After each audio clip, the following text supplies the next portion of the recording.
भुजंगों के एक बोध गुण तीन नाम बताएंगे।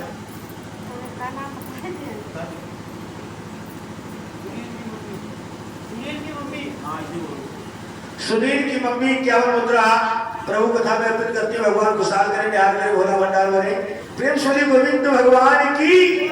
भक्तों इस 7 दिन की हमें आपको संगत मिली है और ये संगत काहे की मिली है? अमृत गंगा की, अमृत पान करने की।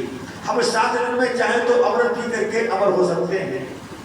अगर हमारे अंदर चाह नहीं है, प्यास नहीं है अमृत पीने की, तो अमृत पीने को नहीं मिलेगा। आप कहो कि चालाकी से पीने नहीं पी पाओगे। आप कहो कि मैं पावर लेकर के आया हूं और पावर दिखा करके इस अमृत का पान कर लो, नहीं कर सकते हो। ये तो भाव और श्रद्धा से ही अमृत का पान हो सकता है। बेटा नाम बताओ। मानो 11 मुद्रा प्रभु कथा में अर्पित करते भगवान खुशहाल करे, निहाल करे, भोला भंडार भरे। प्रेम सुनी आनंद कंद भगवान की जय हो। इसलिए हमें आपको संगत मिली है। सुखदेव महाराज कहते हैं मेरा परिचय तुम भी 7 दिन संगत करो, निश्चित ही तुम्हारा बेड़ा भव से पार हो जाएगा। और हम आप भी कोई मौका मिला 7 दिन का, लेकिन कुछ मिलने ही है जो इसकी संगत करते हैं। और जो जैसी संगत करता है उसके ऊपर वैसी ही रंगत होती है, उसके वैसे ही विचार होते हैं, उसकी वैसी ही भावनाएं होती हैं और वो वैसी ही बात करता है। इसलिए एक मानसरोवर के किनारे काफी हंस बैठे हुए थे। एक कौवा आया और बैठ गया।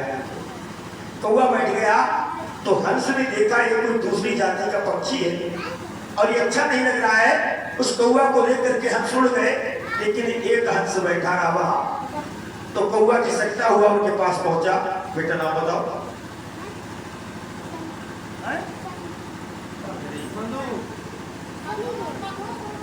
मधु और उमा। मधु उमा 11 मुद्रा प्रभु कथा में अर्पित करते हैं।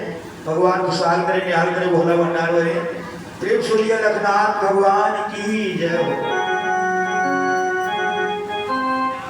एक हंस भी बैठे रह गए तो कौवा खिसकता हुआ उस हंस के पास पहुंचा और कौवा ने कहा बताओ तुम कौन हो, बड़ा सुंदर लग रहे हो। तो हंस कहने लगे हम तो हंस हैं। अच्छा तुम हंस हो? बोले हाँ। तभी हंस जी ने पूछा तुम कौन हो? तो कौवा ने कहा हम नीची बात नहीं रखेंगे अपनी, हमने ऊंची बताएंगे। कौवा बोला हम भी हंस हैं। बोले तुम हंस कहाँ हो? तुम तो काले काले हो। बोले काले और गोरे 2 ही तो रंग होते हैं, रंग से क्या होता है तो हम हंस। तो हंस महाराज ने सोचा बात तो सही है, चलो कोई बात नहीं, तो हमारी जाति के हो, हमारी बिरादरी के हो और हमारे यहाँ आए हो आज पहली बार, तो हमारा फर्ज बनता है तुम्हारा स्वागत सम्मान करें। हंस मोती लेकर के आए और काय मोतियों को चुन लो। क्या नाम? वैष्णवी। 21 मुद्रा बनवारी की पुत्री वैष्णवी देवी 21 मुद्रा प्रभु को उत्ताव में अर्पण करती भगवान खुशहाल करे, निहाल करे, भोला भंडार भरे। प्रेम सुनी आनंद कंद भगवान की जय। अब तो हंस मोती लेकर आए और कौवा से कहा लो मोती चुको। तो कौवा कहा मोती चुप पाए? कौवा देखता रहा, बोले क्या लाके धर दिया। और उसे मोतियों की कीमत ही नहीं पता कि वो था कौन? कौवा। वो कौवा था, इसलिए मोतियों की कीमत नहीं जानता था। हंस सोचने लगे इतने कीमती मोती, सच्चे मोती लेकर के आया हूं खाने के लिए, लेकिन मोती नहीं खा रहा है। बोले नहीं ऐसा करो मित्र, तो हमारे साथ हमारे घर पे चलो। कौवा सोचता है इन्होंने खाने की चीज क्या दी, कोई खाने की चीज है, मैं इनको बढ़िया बढ़िया खाने की चीजें दूंगा, तब इन्हें पता लगेगा कि खाने की चीज होती क्या है। कौवे ने विचार किया। बड़े गौर से सुनना इस प्रसंग के लिए। हंस जी ने कहा चलो यार चलते हैं तुम्हारे साथ। कौवा लेकर पहुंचा शमशान भूमि में। शमशान में वृक्ष था, उसी पर बैठाना ले जाकर के वहां बुरी बुरी बदबू आ रही थी। तो हंस को बड़ा बेचैनी हो रही थी, सोच रहे लगे कि कहाँ ले आया, इतनी गंदगी है यहाँ, इतनी बदबू आ रही है, ये कौन बोल रहा है?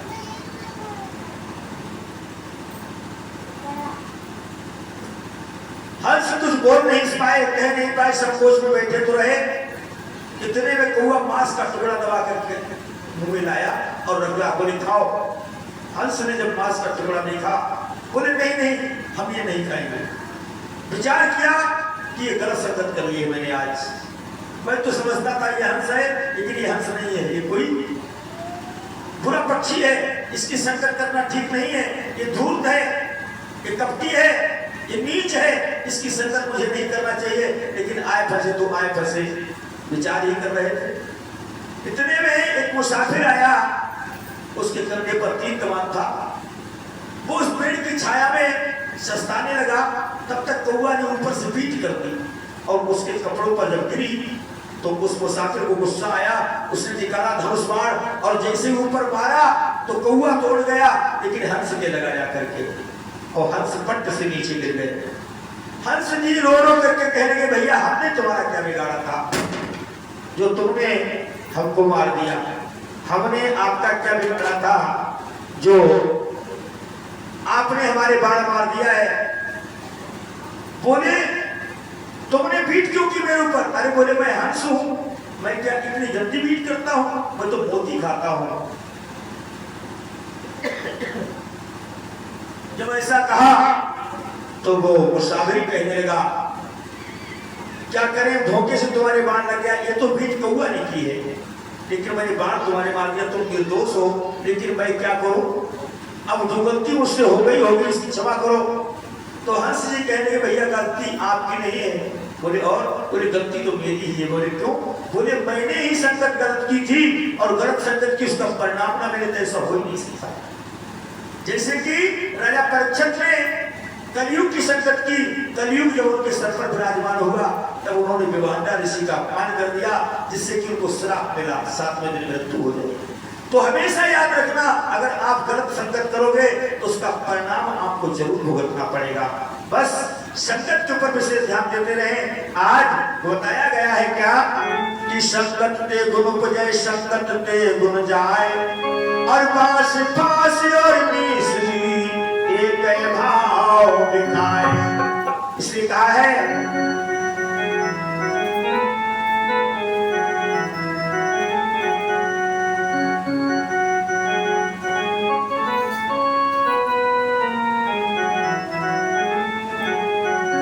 संतों के संग लागिरी तेरी अच्छी बनेगी।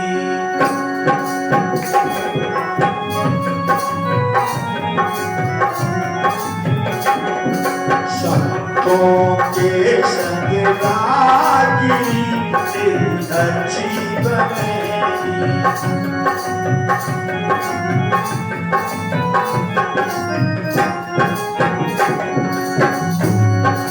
अच्छी बनेगी तेरी अच्छी बनेगी।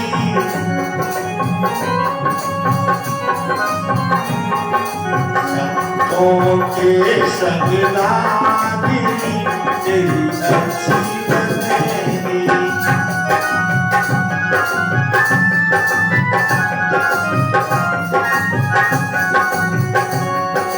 सुबह की बन गई प्रहलाद की बन गई सुबह की।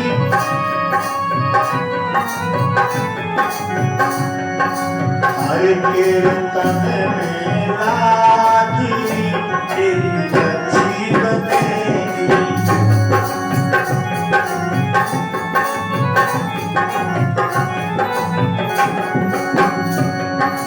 काका से तो हंस बनावे काका,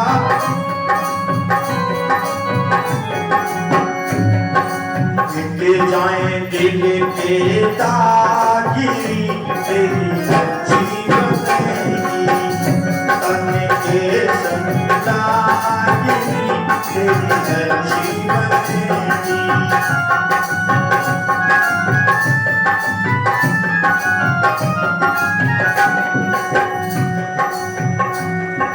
संतन के संग भक्ति बढ़ेगी। संतन के संग हरे राम चरण अनुरागिनी तेरी अच्छी बनेगी। संतन के संग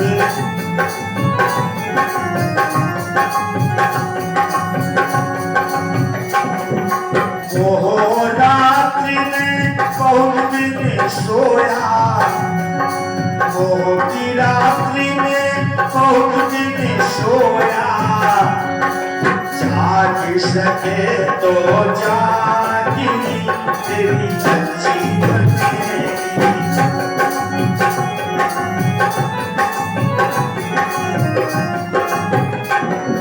संतन के संग लागी तेरी अच्छी बनेगी, संतन के संग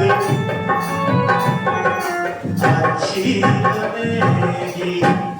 इसलिए भक्तों हमें संगत जो है किनकी करनी है, संत महापुरुषों की करनी है। और संत महापुरुषों की जो संगत करता है उसका बेड़ा भव से पार हो जाता है। इस प्रकार से सुखदेव महाराज राजा परीक्षित को सुना रहे हैं और कहते अब मैं तुम्हें भगवान भोलेनाथ का चरित्र सुनाता हूँ। बड़े गौर से तुम भगवान भोलेनाथ का चरित्र को सुनोगे जिन्होंने रामचरितमानस की रचना की है। आज हम उन्हीं भगवान भोलेनाथ के चरित्र को सुनेंगे। एक बार क्या हुआ, और एक बार त्रेता युग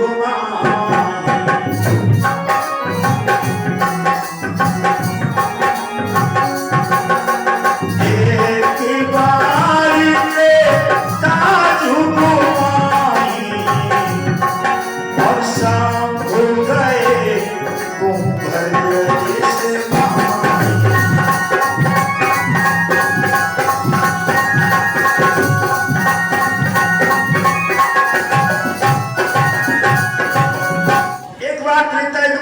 भगवान भोलेनाथ कुंभ ऋषि के आश्रम पर सती के सहित पहुंचे और वहां जाकर के उन्होंने राम कथा को सुना। राम कथा को, रामचरित्र नहीं, रामचरित्र बाद में हुआ, लेकिन राम कथा पहले लिख गई थी। राम कथा अनादि है, राम कथा का ना आदि है ना अंत है, क्योंकि राम कथा ही अमर कथा है और राम कथा ही भगवत कथा है। जो राम कथा को सुन लेता है उसके जीवन के संशय भ्रम दूर हो जाते हैं और वो अमर हो जाता है। इसलिए बताया भी रामायण में क्या, राम कथा सुंदर करता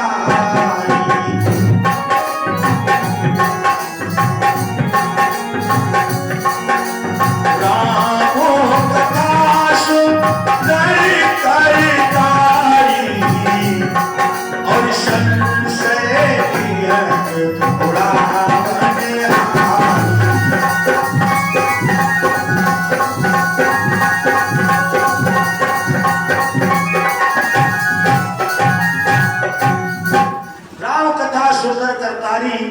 संशय विहम को उड़ावत हारी। जो राम कथा सुन लेता है उसके जीवन के सारे संशय भरपूर हो जाते हैं और उसका बेड़ा भवसागर से पार हो जाता है। तो भगवान भोलेनाथ और सती जी कुंभ ऋषि के आश्रम पर राम कथा सुन करके आए थे और आए त्रेता युग की बात थी। भक्तों शांति से भगवान भोलेनाथ चले आ रहे थे। इधर से क्या हुआ कि राम का वनवास हो गया था, राम गंगा पार हो गए थे और पंचवटी में पहुंच करके सीता मैया का हरण हो गया था। तो राम जी और लखनलाल उस दंडक वन में सीता की खोज कर रहे थे। उधर से भगवान भोलेनाथ और सती मैया आ रही थी और इधर ही सीता को पुकार रहे थे, सीते सीते तुम कहाँ हो। और उधर से भगवान भोलेनाथ आ गए। उन्होंने जब राम को देखा कि भगवान तो लीला कर रहे हैं तो उन्होंने भगवान भोलेनाथ ने प्रभु को प्रणाम किया और प्रणाम करके सर को नवा करके जब चल देते हैं तो सती जी ने जब देखा कि अरे इन्होंने इन बच्चों को जो अपनी पत्नी के लिए बिलख रहे हैं, रो रहे हैं, इनके लिए प्रणाम किया। हमारे पति तो उनको सभी नमन बंदन करते हैं।